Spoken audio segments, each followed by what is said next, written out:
Yeah, hello, Tiji. Welcome to this interview, to this conversation. I'm very happy that you are here, and I'm so grateful that you take that time. And I have seen your website. We have our common partner, Subayal Khan. He introduced to you, me to you, and yeah, when I saw what you are doing, wow, this guy is inspirational, and this could be something for our students as well that you share from your experience.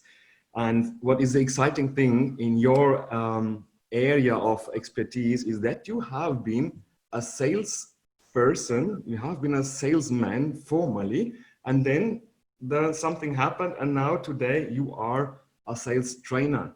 So can you first of all tell a bit what happened in your what was the sales career as a salesman? Thank you, Christian. Thanks for having me. I really appreciate you, reaching out and Subail, is a great guy, and I'm so glad he connected us. And I know that you have a message and a mission, and I'm really aligned with it. So thank you for having me. Yeah, so I've actually been in sales for quite some time, over 30 years now. And people always tell me I look young, but I've been doing this for a long time. And I love the sales industry. And, a lot of times sales has a bad name because people always think of the high pressure and being put in uncomfortable situations. And I always looked at it in a different way. I always looked at it as this person I'm speaking with or wants something, they still need it regardless of the process that people are using to sell it to them. So I said, why don't I give these people what they need, but do it in a very smooth, very non-pressure type of process. So it was against everything that I was getting taught. When I came to sales, people said you have to use pressure.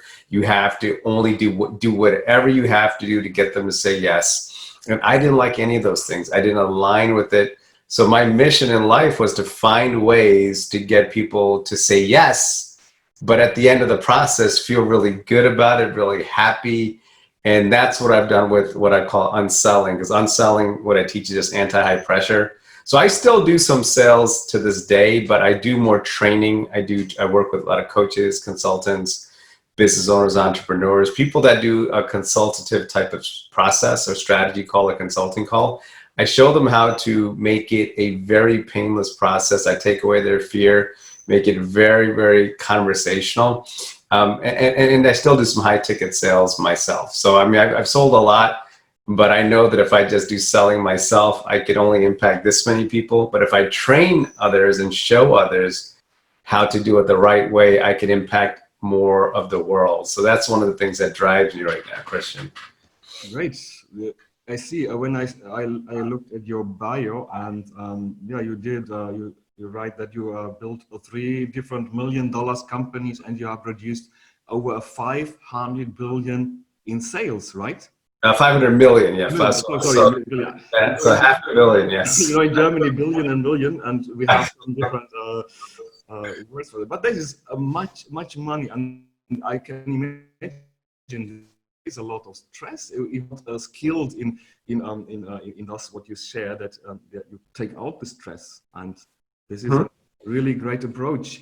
So, but what was the biggest challenge for you to become an authority as a sales trainer finally? So the training actually came almost by accident because I was really having fun being a salesperson, and then I had a lot of people reach out to me and say, can you teach us, can you share with us what it is that you're doing? How do you do this?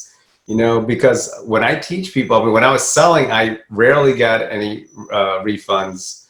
Hardly any complaints. Really, I don't think I've ever gotten a complaint.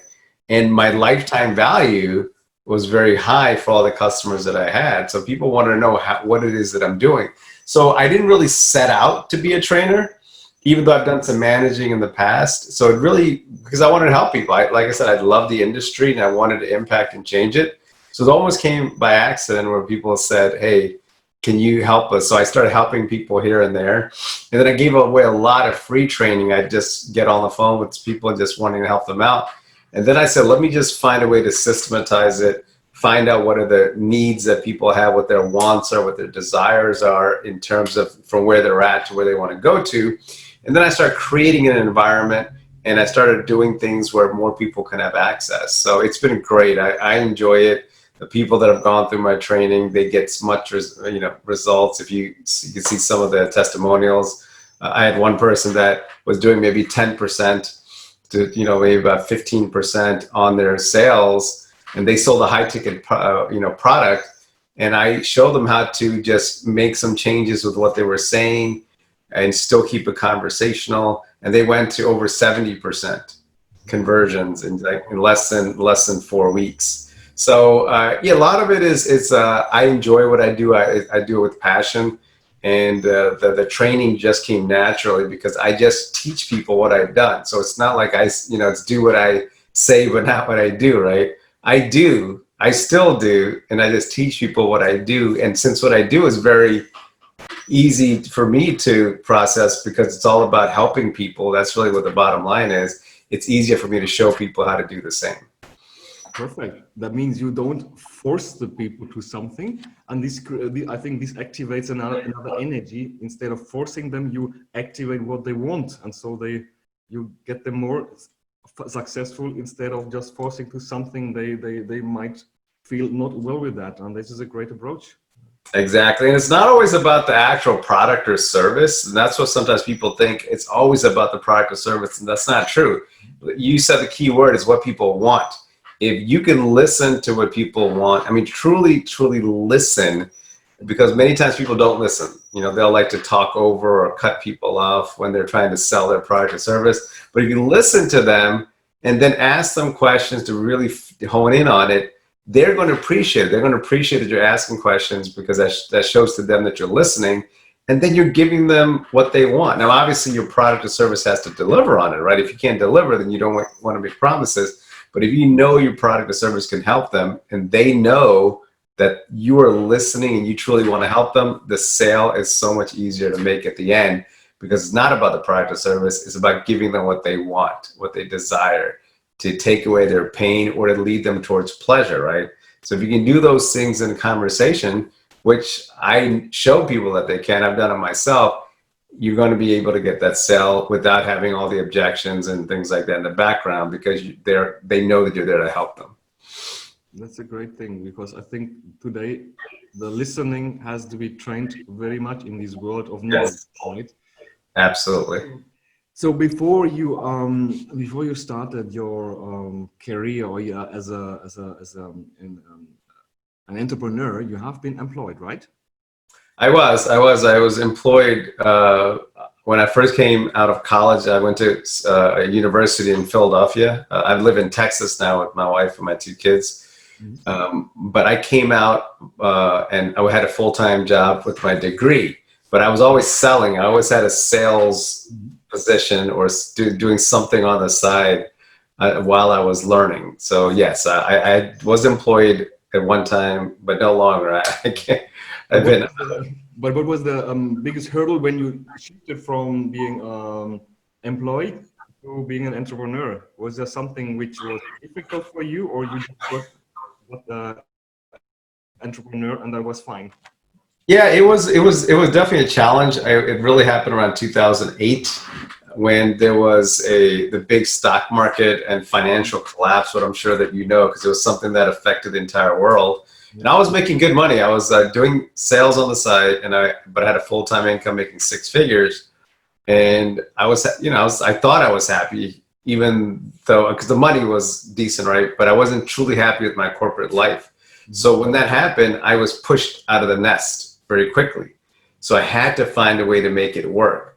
So I always tell people that sometimes it's best to not have a security blanket, because sometimes if you have a security blanket, you always know, okay, well, if I don't make this work, I'm just going to go back and do this. But when you're pushed out of the nest and you're like, I have to make this work, I have to figure this out, things change. So the one thing that I always tell people is the thing that helped me is getting a mentor, like getting someone who's been there and done that. That's why it's great for your followers and your listeners to be on your list or be on your podcast, listen to your interviews. Because when you can meet people that know more than you do and you follow what they tell you, your learning curve is shrunk immensely.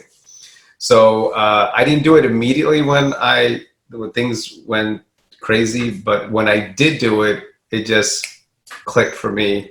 And that's what I recommend to people, that you always want to get mentorship or get guidance from people that have already found all the successful ways to do things, and also the potholes, right? The pitfalls, the negative things that can happen, to kind of make you aware, because you can do it on your own, but it's going to take a lot longer, and you don't have to go that route. So that's a piece of advice I do keep people starting. So it's a little bit rocky when I came out, but I love it. I can't work for anybody else anymore, because it's so great to be on my own and running my businesses from home. So it's just perfect. And that's what I like to share with people. Perfect. So asking you what makes it fulfilling for you and rewarding, exciting, is exactly that, right? You can work from home. You are not bound to any instructions. You can really self-express yourself, right? Absolutely. Even when I was working for someone else, they paid me a lot of money, but I was on their clock. Yeah. And if I needed to go on vacation or visit someone, or somebody passed away, I had to follow their rules, right? Take 2 days off or 3 days off and be back. Now I've been on vacation for a month. I've taken travel with my family all over the world. We've been to Bali, Indonesia. We've been to Thailand, Curacao, Mexico. We've taken cruises, and my kids were homeschooled, so which was great. So we could travel. They'd have their school, and then I would just do kind of what I wanted. So the freedom is great. My why really is around my family. Like, I love spending time with them, and we like doing things together. So you always have to really find out what is your burning desire, what is it that you truly want, and then focus on different things, different businesses, different activities you can do to make that a reality. But you really have to have something that you're passionate about, that drives you, so you can really go and get that why.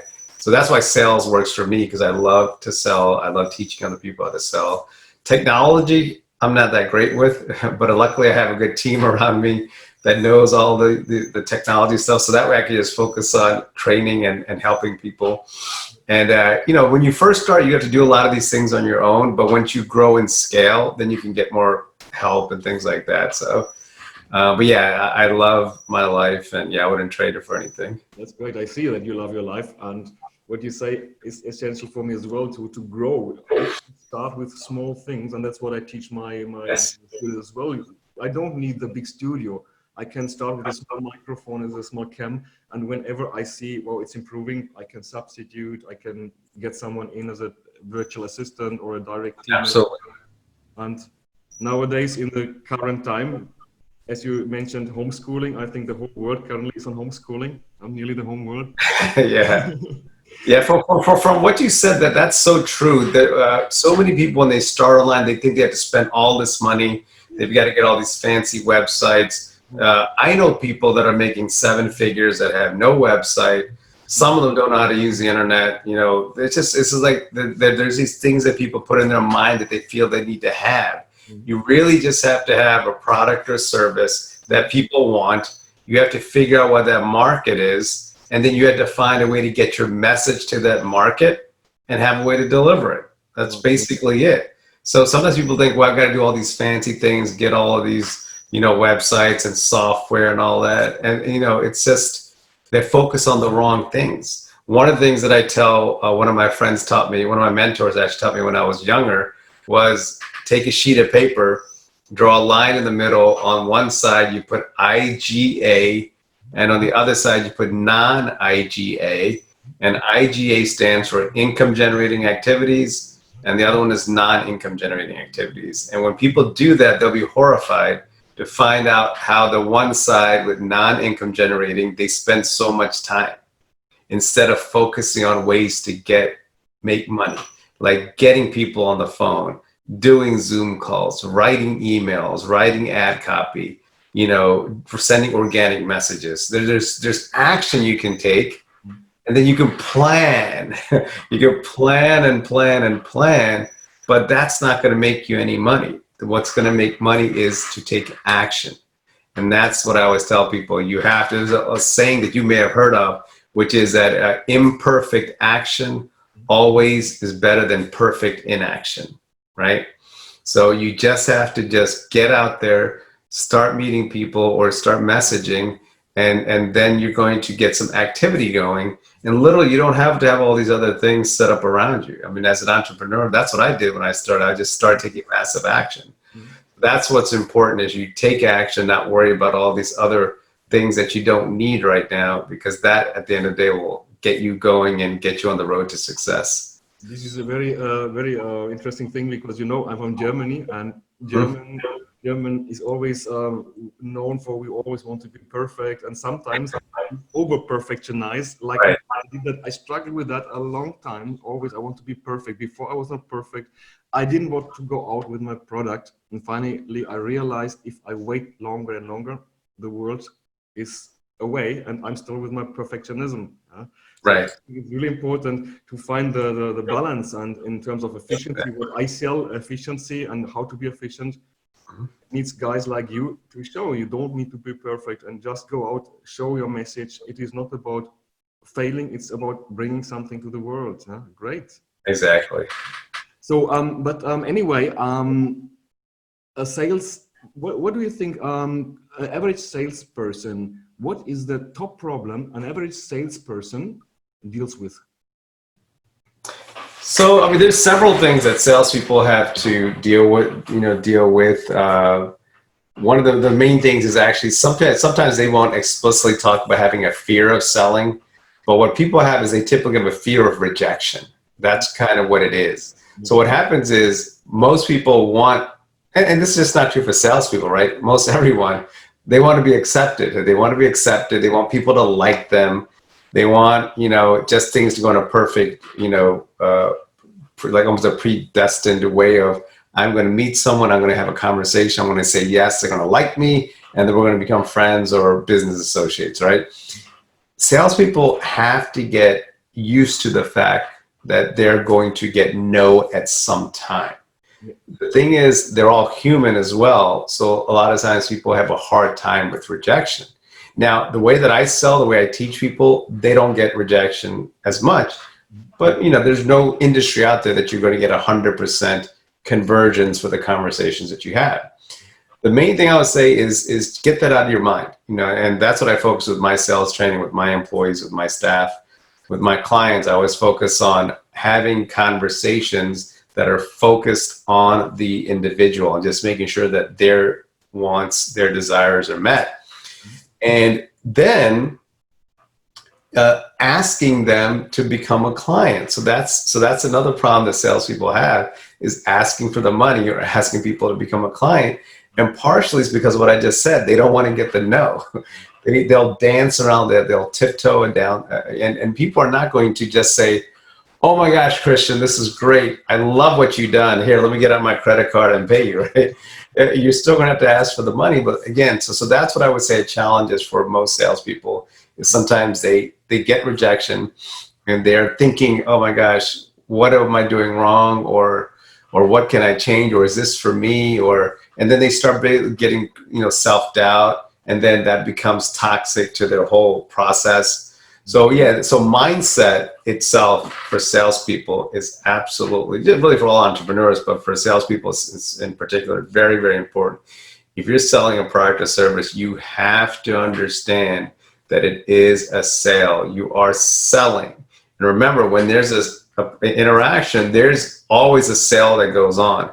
Either you're selling them, your future client, on buying a product or service and investing in what you have to offer and becoming a client, and they're going to sell you on no, that they're not going to, that there's many reasons. It could be the money, it could be the time, it could be they have to speak with somebody else, that they're not exactly sure if it's going to help them. So there's a lot of these things that come to fruition during a call.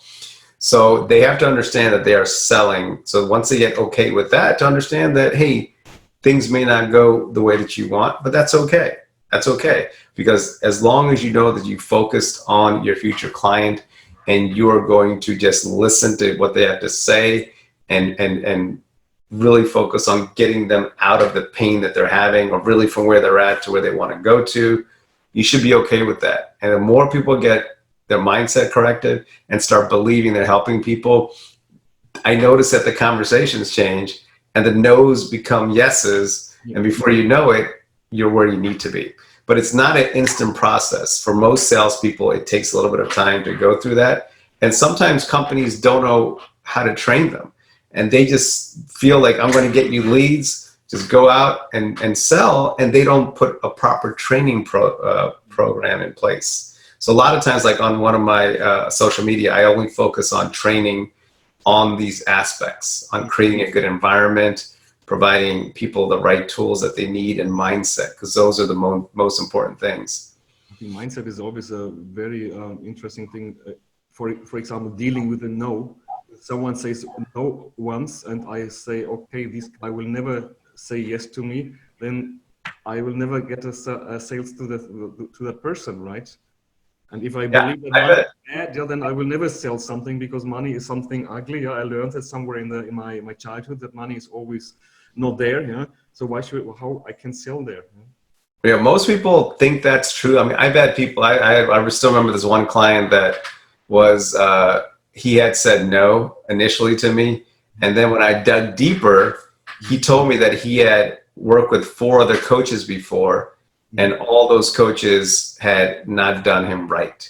Mm-hmm. So that's why he said no. But the next day, he overnighted a cashier check for $27,000, wow. To pay for the program. So the thing is, so how did all that happen, right? So again, it's just listening to what people's issues are. And just because they failed before doesn't mean they're going to fail again. And I was letting him know, if you go forward in life thinking that everyone that you meet is going to do you wrong, are you going to find success that way? And he agreed with me. He's like, no, I'm not. So then that's why I focused on that. And then I said, let's look and see what you're going to get. And I went over all the things that he said he wanted that we were going to be able to give him. So at the end of the day, he knew that this was a good investment. And so I turned that no into a yes, by just listening, not freaking out, not going, oh my gosh, okay, no, I can do it in 12 payments, or I can give you 50% off, just you're going backwards. So I just focus on that person. I know what my value is. I know what I bring to the table, and I also know I can help him. And I know I'm not like the other people that he's dealt with. So, but you have to get that into their mind as well. So there's a mindset for the salesperson, but it's also a mindset and approach for their future client or customer that you sometimes have to work to fix. So you already gave me an answer to the next question I wanted to ask you. I wanted to ask you about the target. Is it with the methodology you apply? What I get from you, it's not a specific area, a specific niche. I think for me, it sounds like a universal concept. Tell me a bit more about the targeting in your area. Yeah, really what I do teach is universal. I haven't met anyone yet. I haven't met anyone yet that I cannot help, because people focus on the wrong thing. Yeah, in one of my books that I wrote, there was a study that was done by UCLA, one of the universities in the States, where they surveyed 10,000 people as to why they bought from the person that they bought from. Now, it wasn't always a selling process where somebody's selling a product and somebody's buying. It could also be why did you marry the person that you married? Those type of questions, right? So it's 10,000. They found out that 55% of the people bought because of the way that the other person walked and carried themselves, which was kind of like the confidence, the way they spoke, what they said. Only 6% bought because of product knowledge. Only 6%. That's very important to understand. So most people think that I have to have an amazing product or service for someone to buy, and that's not the case. It's always about how you communicate with the other person. So, it really depends on the industry. I can work with anyone really from any industry, as long as you're consultative selling. If you sell through strategy, call it consulting type of call, then what I teach helps. What I teach is not cold calling. So if someone does cold calling, which a lot of people do, they do cold calling. I don't work with cold calling process. I've done cold calling in my past. It's something that I would rather use my time wisely elsewhere. But yeah, really for any market, Christian, it's going to work. And I really focus on coaches and consultants really from any market. But yeah, on certain times, like in one of my corporate business, we work a lot with software companies. So sometimes when you dial in a specific niche, you can target your messaging a little bit better. So I do recommend overall, like for most of my clients, when they are working with people, to target a specific niche. It does help to target a specific niche, but your deliverable doesn't have to change, right? So your deliverable can be the same, but your marketing, your messaging just has to go to that specific industry. I think I would say it's a kind of template, and when you are in a specific area, you can focus on that area because you have the listening for this area. Yes. But you can apply it to another one, but the listening takes already time, and you need to focus on that area, and you're much more successful. But you can apply to other areas as well. And this is coming to my question about the methodology. You shared already about the methodology, the mindset is something. Can you give just a bit a summary of the methodology and how has it impacted the career of your clients? You talk about a methodology for the unselling system? Yeah, for the sales. Yeah. So what I teach something called the unselling system, which basically is a no pressure way to get people to say yes. So here's what I tell people. There's some school of thought that you cannot be a nice person and sell and make money. And there's several trainers out there that will teach you have to use pressure. I don't subscribe to that, but I also tell people you cannot just be nice and be successful, right? So you have to be nice, but there's a process you have to follow, because at the end of the day, people are not going to buy from you because they like you. They're not going to buy because you're nice. They have to find benefit. They have to find a reason that they're going to work with you, right? So liking you is part of it. There's something in sales called KLT, know, like, and trust. So you want to get people to know, like, and trust you, which is very important, but you have to take them through a process. So part of that process, so what I teach with unselling is it breaks up into 4 parts. So I teach people there's a connecting, you connect, discover, present, and then close. So there's 4 parts of the unselling system. The first part, connecting, is what I was sharing with you, which is mindset is the first part, really getting yourself into the framework of knowing that you're going to be able to be a good salesperson of your product. Now, here's the thing. If you're a coach, consultant, podcast interviewer, book author, coach, whatever you do, if that's your passion, that's great. But understand, you have to sell as well. You have to. For you to serve people, you have to get them on as a client. If they don't become a client, you can't properly serve them. So the part of what I teach is to get your mindset into that of a salesperson. So obviously, if you're a salesperson, it's a little bit easier, right? But if you're a coach or an entrepreneur or business owner, sometimes they're like, okay, well, I don't really sell. I just want to help people. But there's a part you have to get them first. You have to get them first for you to be able to help them. So the connecting phase, I show people how to get the proper mindset. You have to research your market and make sure that you really are prepared for the call. So there's no magic pill that you take, right? It's no magic pill that you take that's going to instantly create sales for you. There's work you have to put in. So the connecting part of the methodology is to get people to approach it from the right way, get their mindset right, and also understand the mindset of their target market. Discovery is really where the sale is made, and that's where I teach people how to have a conversation.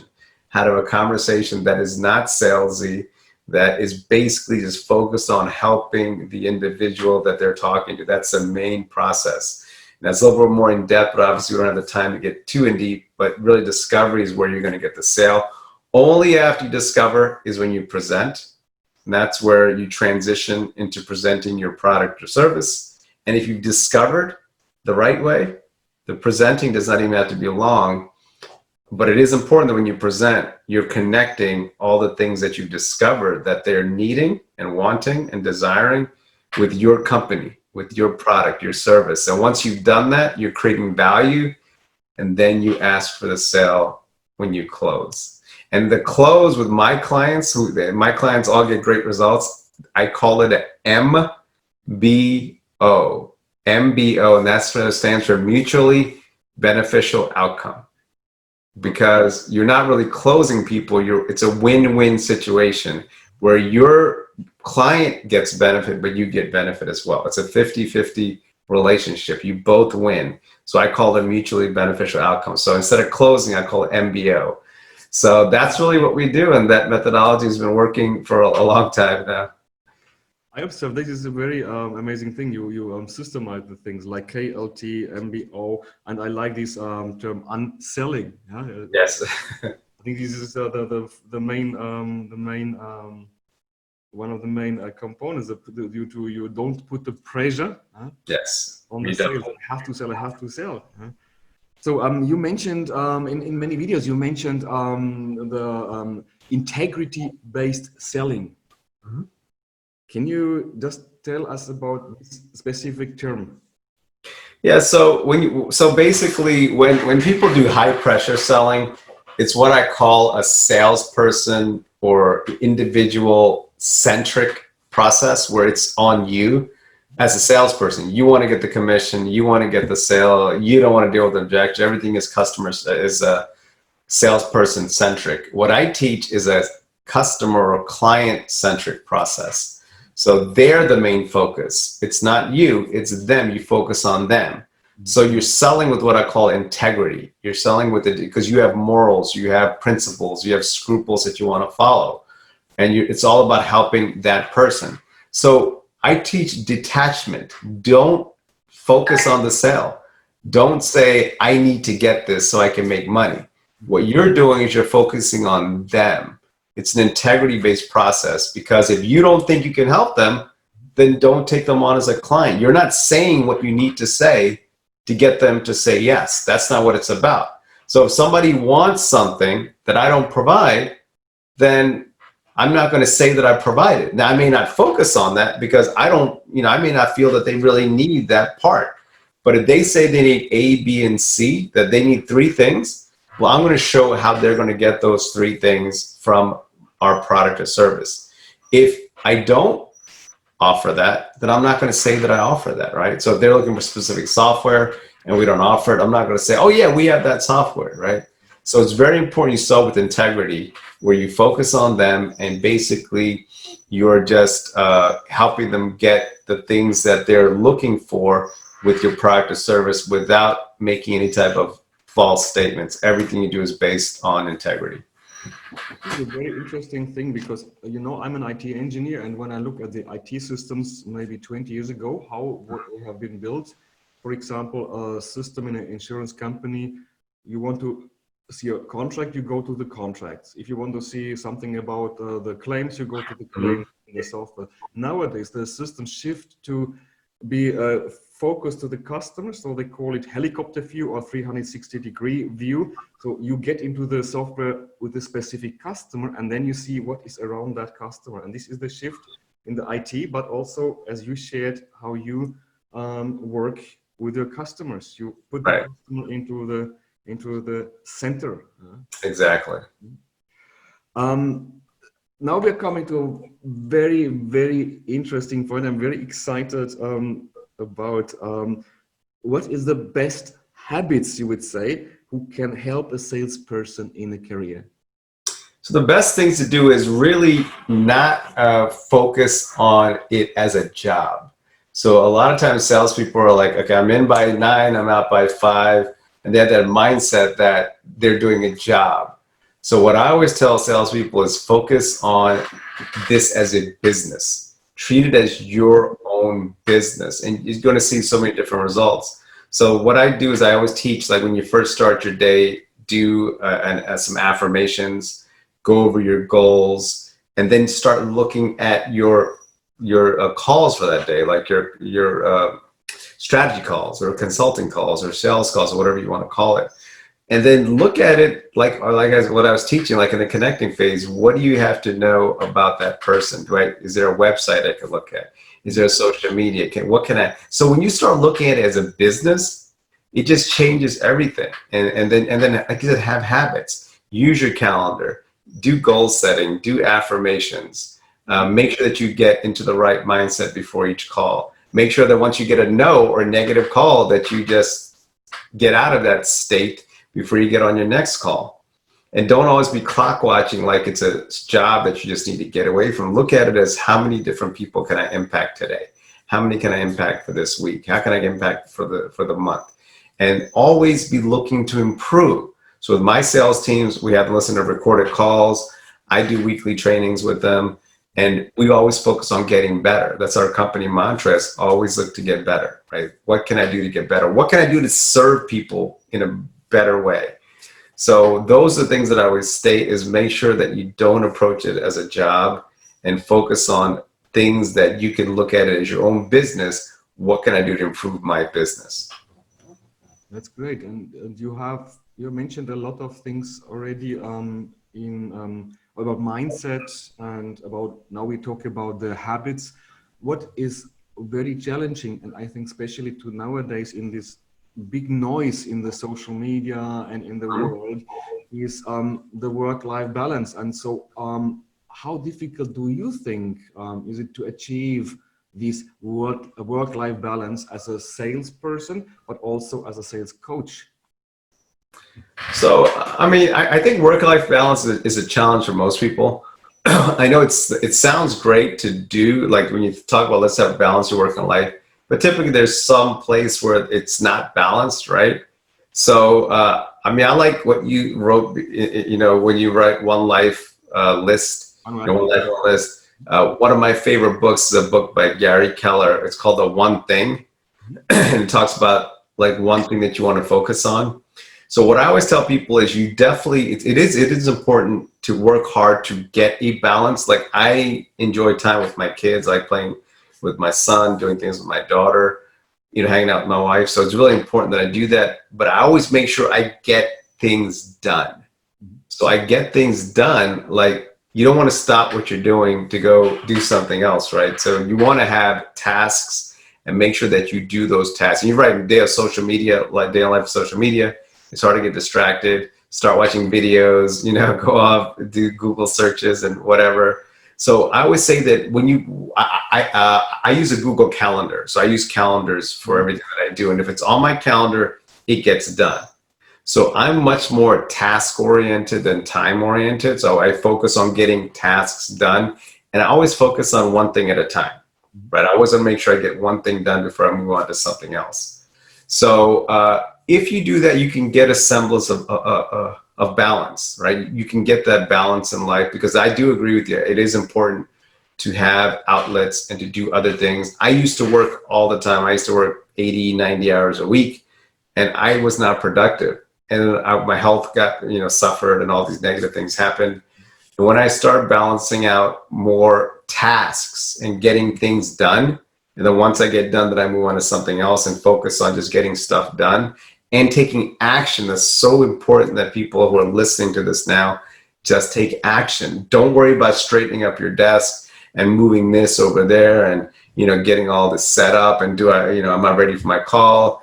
Gargling or whatever you're going to do to get, you're just wasting time. Just get on the call, get on the phone, and focus on just moving the needle one thing at a time. And if you do that, you're going to find out you're going to get really efficient with what you do, and then that balance will come in. Because once you do those things, then you can reward yourself with what needs to be done, but just focus mainly on getting stuff done. The interesting thing is that we all have heard that many times already. I think everybody has heard, focus on one thing, get your things done, but we don't apply it in your life. And I think this is really the moment where someone like you, who is motivational, who speaks out of experience, really reminds us again and again to do that. Absolutely. It definitely needs to be done. If you do that, it'll be amazing. Just do one thing at a time, and use your calendar. A lot of times people will use a calendar, but they move things to another day, you know. Just do it. Just get it done. Don't stop until you get things done. It'll be amazing. It'll be a little, you know, frustrating at first, but when you get used to it, it'll be such a great feeling, you know. Recently, I heard someone who say, eat the frog. Yeah, no, this is saying, eat the frog in the morning. Why? Because you always try to shift the things which are ugly to the evening, and then you do the things you like. And you have done a lot of things during the day, but not the frog. The frog is still there, right? Yep. Yeah. So like I'll have something like a video, like, and I'm sometimes like, oh, I don't know if I feel like doing a video right now, but then I say, you know what, I'm not going to move it, and I just do it, or I write an email to my list. Yeah. So I may think, okay, well, let me do something else. I'm like, you know, I got to do it. I just have to get it, and I feel better once I do it. I feel better, right? Or if I have to get up at a certain time, a little bit earlier than normal, you're like, oh, it's so hard to get up, but you'll feel better once it's done, and you get to doing what you do. It just makes it so much easier. So I understand the frustration that people will have. But if you do that, things will get done. There's a law, I don't know if you've heard of, called Parkinson's law. Have you heard of Parkinson's law before? Oh, sure, no, yeah. Yeah. So basically people, you know, a task is going to, the time will expand or detract so things get done, right? So like if students are given 3 weeks to do an assignment, they may think, oh, I can't do it in 3 weeks. And they wait till last minute, and amazingly, they'll get it done in 1 day, right? In fact, school is the best example of Parkinson's law, but I find that so true with business. You know, you can get stuff done. You literally can. I've had friends that have written a whole book in a weekend. They left their cell phone at home, they social media, they got a hotel room, and they just, for 2 days, just all they did was focus on that. So things can get done if you focus, but you have to really want to get it done, and then you have to focus on one task. And that's a good victory. Instead of saying, I've got to do 5 tasks, just do one. Get one thing done before you move to something else, you know? You know why I really wrote that book, One Life, One List? Because I haven't done that. Yeah, I always try to do all the things and their list, and finally I realized I have never been focused, and I always try to do things parallel, and that doesn't work. So basically, this book is for me and not for the others. I have to share that with the millions of people that they get access to that as well. And so finally, what will it take to become one of the most successful coaches in a specific industry? What is your recommendation to our audience at the end? So one of the things that I would tell people is, is this for people that want to be a coach or are already a coach? No, you to become one. So you have the plan like you did. You changed from being a salesperson, and now you're a coach. What is the what will it take to become one of the most successful coaches in a specific area? For example, you have a specific industry and you want to be a coach in that area. What would you say is the most what will it take to be one, and what is the most important thing? So one of the things is, first off, you have to, the way that you're going to not just be a good coach, but just a good salesperson, anything, that you have to have a specific market, or a market that has a pain, that has something that they want taken care of. One of the biggest mistakes that I see coaches make is that they will go and build out a program. They'll write books, they'll create membership sites, they'll create this plan, and then they try to sell that plan to people that don't need it. So the first thing I would say is find out what exactly is it that your market is wanting. You know, ask people, you know, do pilot programs, do surveys, do questions to find out what people are actually wanting. And then if you can find out what that pain is, or the pleasure that they want to go to, or the pain they're looking to avoid, if you can find a way to deliver that, right? So if you can actually be the person delivering that, then all it is about getting your message. So get the message to a market that needs it, and then you deliver it. Those are the most important things that most coaches never do. Coaches do not take the time to find out all of those things on the front. They don't do enough market research, right? And once they do all that and they have the market, and they have the deliverable, the message usually is the main challenge, right? To get the message to them, to find out ways to work with you. And then everything that I talked about on this call, that's what they want to do once they've got all those in place, is you want to adopt the right mindset. You want to still do the market research to find out exactly on each call how you can help people. And then all the other things, like focusing on your schedule, getting one thing done at a time, and taking action. So the biggest thing, directly answer your question, is to make sure that what you are proposing to offer to people, they really want. Because the biggest problem that most coaches have is they're trying to push their message on to people that don't want to hear it. Therefore, there's frustration. They don't make any money. They don't make any sales. So that's why that is very, very crucial. This is a very, very valuable hint at the end. And I could say I experience that as well. And sometimes I also experience that the message you want to give to the people is somewhere else where you think it is. Sometimes we do things complicate, but sometimes we don't see that the simple things already don't work. Yes. If you find that out, like in my area, decluttering your home, even that is for many people a big problem. Yes, it is. You don't need to talk with them, declutter your company before you don't declutter your home. Yeah? Right. So when I share with them my box system, oh wow, that is so genius. Yeah? And then I find something where they really solve the pain. And this is, thank you so much for having shared these essential points. And I really will go also to your videos more and to your stuff to get more connected to that. And I think we have a lot of things in common. I thank you so much for the time, TJ. TJ, what time is it currently in your place? It is almost noon. It's almost 12 p.m. my time. Okay, good. We start to think about the dinner already here. So, TJ, Right. thank you so much for this time you spent with me. And I'm sure people watching this video, they will get so much out of it already from this interview. And yeah, we see how the world improves by the brand. Absolutely. And then if they want to find more, I'm usually pretty busy, but I actually set up a website. I don't know if you saw it yet, but it's unselling.net, where they can go and kind of see the reason why.